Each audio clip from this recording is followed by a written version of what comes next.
Hi folks, Jason here.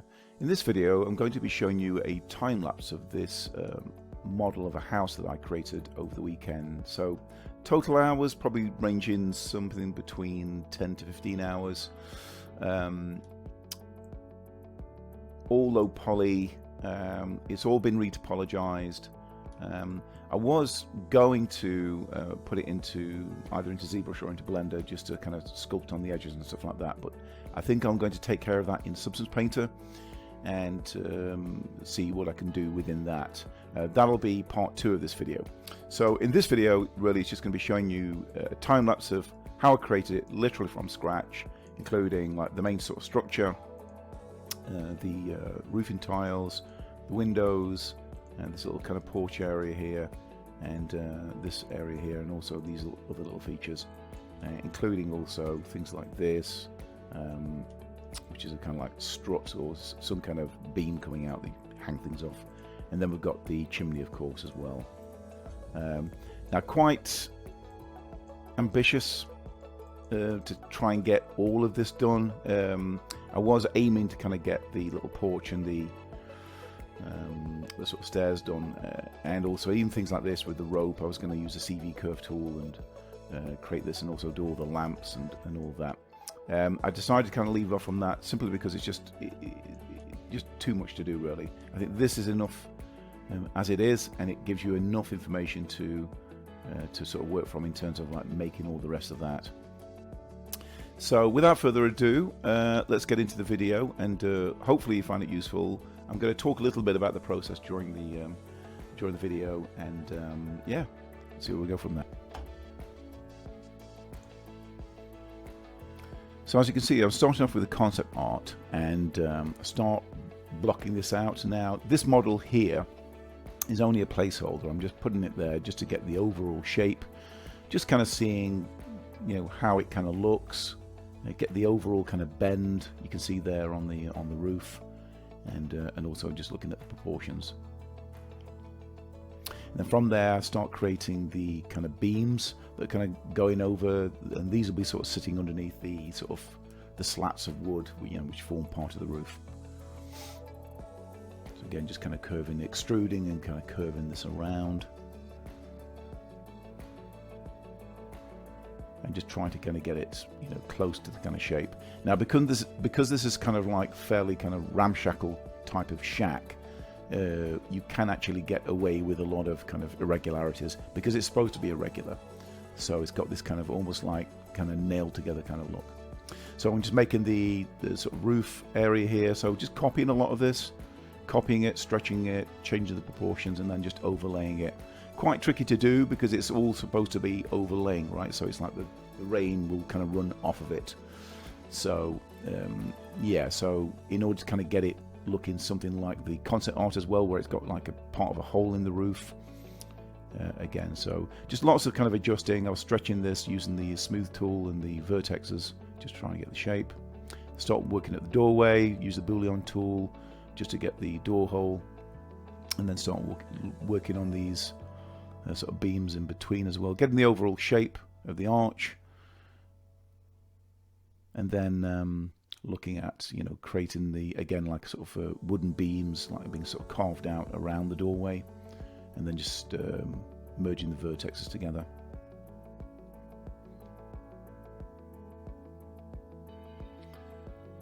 And again, just adjusting parts of it, stitching parts of these together, and then more wooden beams.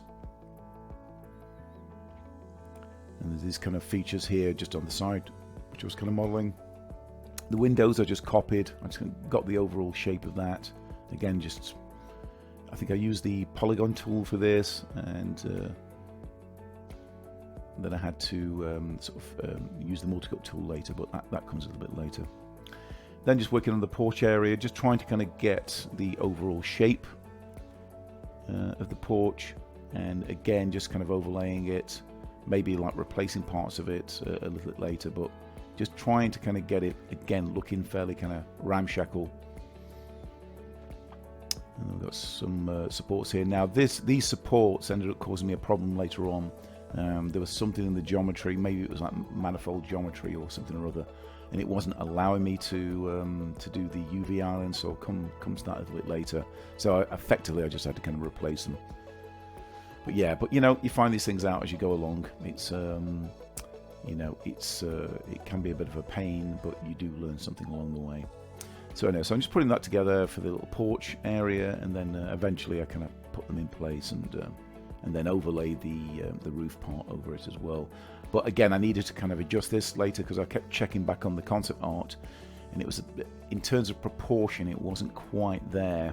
It was a little bit further down than I wanted it, so I had to kind of again adjust this, and you'll see a little bit later.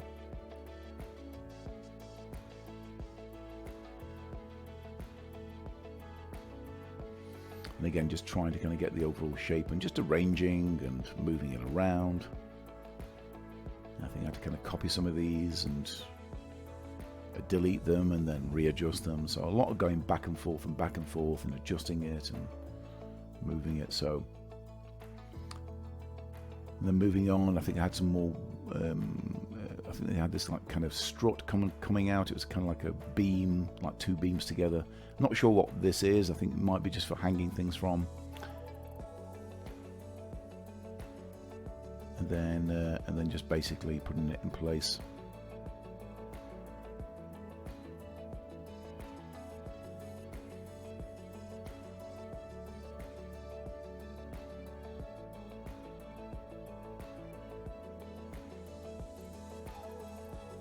I think I was trying to use the snap tool here, but it wasn't working for some reason. So again, just giving some adjustment on here, and then working on the chimney. So again, all low poly, just extruding the faces, using the multi-cut tool, and then bending parts of it, putting some subdivisions in, extruding it. Got a little kind of cone for the top, you know, to stop the rain coming through. And I made some little struts in there, which I think I recall. I think I ended up accidentally deleting these, so I had to kind of go and remake them. A lot of parts to this. It's quite difficult sometimes in the midst of it all to kind of keep track of, you know, what's what. You've got things like the outliner which you can use to kind of name things, which can help.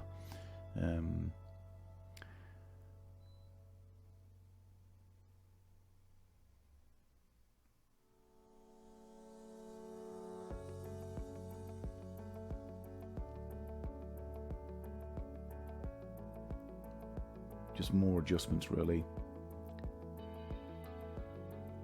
And just working on bringing, you know, having a look, assessing it. I think this is the part where I was looking at the concept art and thinking, it's the proportions are out.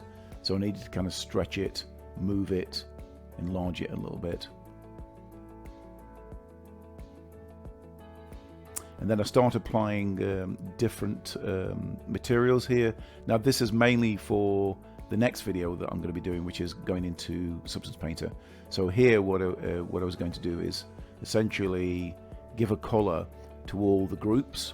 So when you come into Substance Painter, you can essentially drag and drop materials on there. So it can be very, very handy. So yeah, I'm just doing the same for the struts. I'm keeping the colors relative to kind of like what they're going to look like, just so I don't get too mixed up later on. So again, you know, they're going to, you know, the porch and the roof are going to sort of share the same material, and then you got the struts. I'm just doing a bit of adjustment here. So again, because I kind of put the colors on, I could see that it was giving parts of the model coming through. And then with this model, I did attempt to kind of try and retopologize it. That didn't quite work out, so I ended up basically just deleted one of the faces and then just remodeled it. So I got a cube and just made sure I got all the proportions right. Used the multi-cut tool, put a load of edge loops in there, got the shape of the doorway. Again, playing around with the vertexes just to make sure that I was kind of getting it all fairly kind of correct, and then extruding the faces and then sort of adjusting the depth, and then obviously there's the kind of shape of the roof, so put some subdivisions in there with the multi-cut tool, and then basically just start stretching it up into the shape of the roof.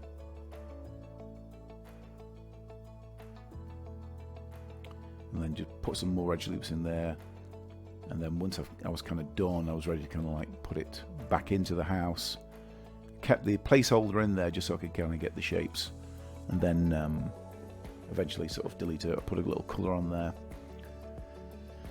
And got some more beams in there to kind of go around the side. And this bit I was kind of struggling with because I'd created the model and then I was trying to adjust it because it wasn't quite working out around about the doorway. So you'll see here me kind of moving back and forth, moving the faces, and moving the overall shape with the scale tool, and just trying to kind of get the door in there, in the right place.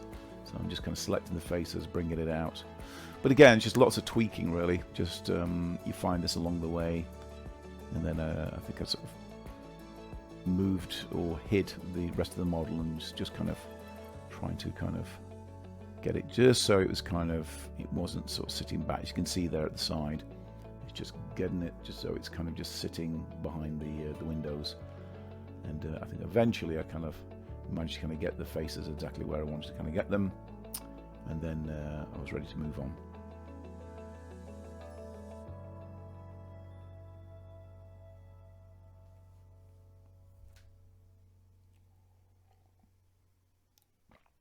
Again, more tweaking, moving the beams around, moving the windows around. And then start to go through the process of unwrapping everything. And there's a bit of back and forth going on here, so I'm like unwrapping parts of the model, but also you can see here, I mentioned earlier, I'd accidentally deleted parts of these little supports for the these brackets, so I had to go and redo those and apply the same material. And then, and let's continue through the process of just unwrapping all the, all parts of the model. This can be quite laborious. It's not everyone's favourite part of the model making process.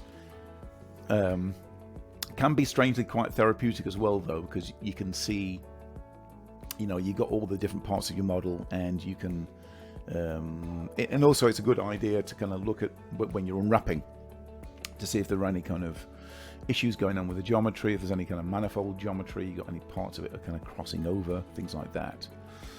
So it can be quite handy, but yeah, it's quite laborious.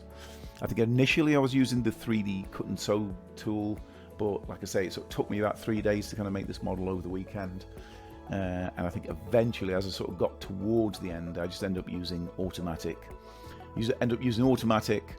And stitching the edges together. And then there were other parts where I just used automatic. I mean, ideally, in an ideal world, you need to really use something like 3D cut and sew, or even if you can use automatic for the unwrapping, that you stitch all of the parts of the model together. So all I'm doing here is I'm just sort of straightening the models, just so it doesn't create any distortion when it comes to using the checker function, which we'll come on to a little bit later. But yeah, just lots of unwrapping and grouping, and things not quite working out, trying to unwrap it, trying to kind of figure out what the best way to unwrap is. And so going through lots of different sort of iterations. I think with this, there was an issue with it kept selecting one the edges that I didn't want to, but I think eventually it worked out. And then I grouped them all together, straightened all the UVs. Again, you have to do it manually at first. You can just double click on on one of the edges and then go straighten. And then if you select all the UVs, you can then straighten them all together. So that's quite a handy little tip. I think this is the point where I was trying to, I think this is it here, I was grouping some of the elements, and then I was trying to bring all those elements together, and it stopped working properly. And it was mainly to do with the porch area. There was a problem with the model there. But yeah, so I'm just adjusting parts of this. Again, going through it, just trying to at least group all these together and just try and isolate them and seeing how they unwrapped. So I'm just moving them in and out of the 0 to 1 space, just so I know where everything is, at least. And then and then I think I went back to, there was an issue with one of the windows, I think, which I had to kind of work into. And again, I just ended up just using automatic on some of this. Again, time was starting to kind of get short here, so I needed to kind of complete it. So again, more kind of grouping and selecting it, and you can see there I'm just kind of moving them out of the space and then putting them all together. And then when I put them all together, this is where the issues arose, where I was trying to group them, and then do layout, and it wasn't working out. And I couldn't figure out for the life of me what was going on, because there was a part of it that was sort of stopping that process. So I had to kind of have a look and just see, again, just some more unwrapping here. I think it was like there was parts of it that I was missing, so I was just unwrapping them and doing it that way. I think eventually, we come onto it where I've eventually unwrapped some of it, and it's a bit like, a lot of this is like investigation work. You create this, and then you find out there's some kind of anomaly going on with this, and you just have to kind of go through parts of the model. Yes, it can be quite laborious, but it's just part of the process, how you get on with this. But yeah, so I think with this one, I think I was struggling because it wasn't unwrapping properly, and I think eventually what I ended up doing is I just ended up redoing it. Certain things are worth pursuing in, but it was a hill I wasn't really prepared to kind of die on. So I think I ended up, after kind of pursuing it for a while, I effectively just ended up sort of redoing it. You have to try these things out sometimes, though. Sometimes things are worth pursuing. So yeah, so I used automatic on this and just ended up sort of stitching parts of it together.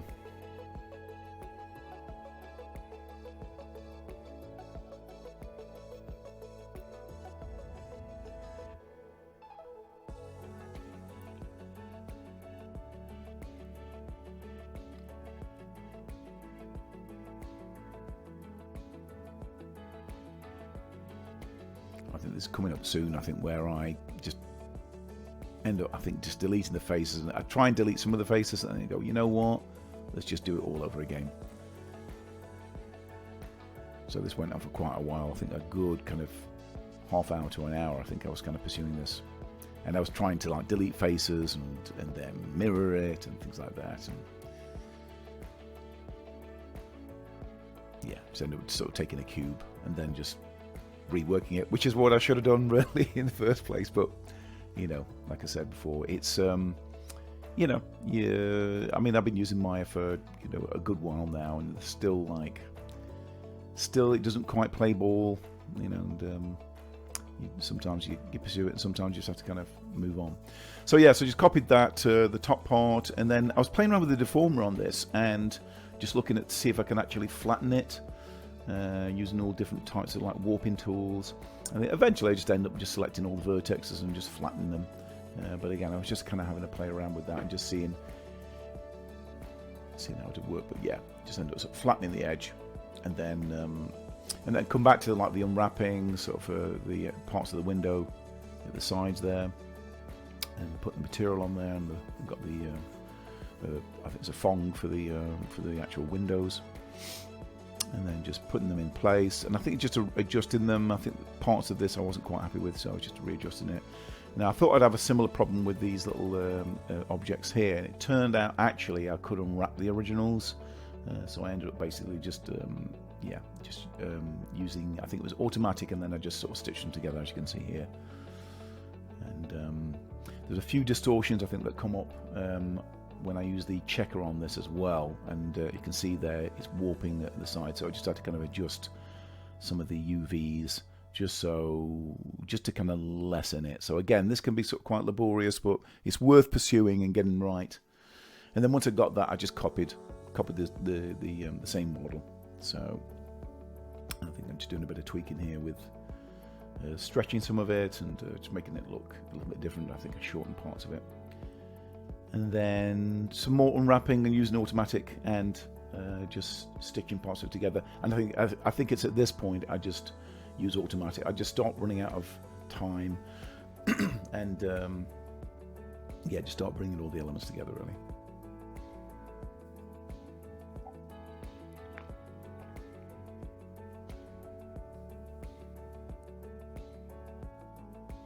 I think we're getting close to where I start trying to like group all them together, and then I start having this issue, and I don't realise that it's the porch area, but I start kind of going through parts of the model, I think, and just trying to identify what the issue might be.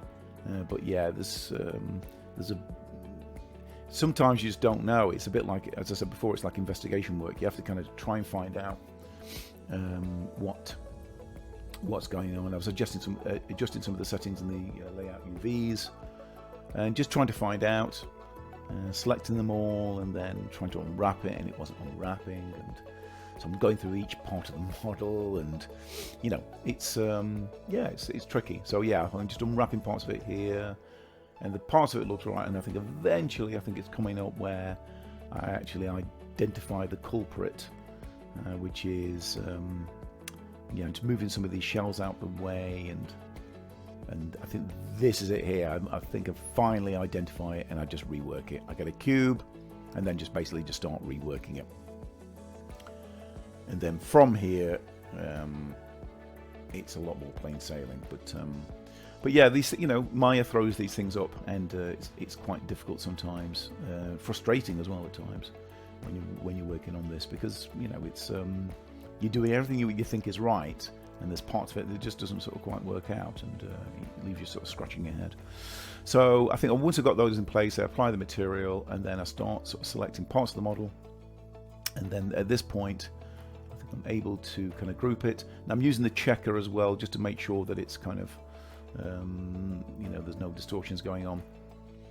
I think with the main building, I think there were some distortions.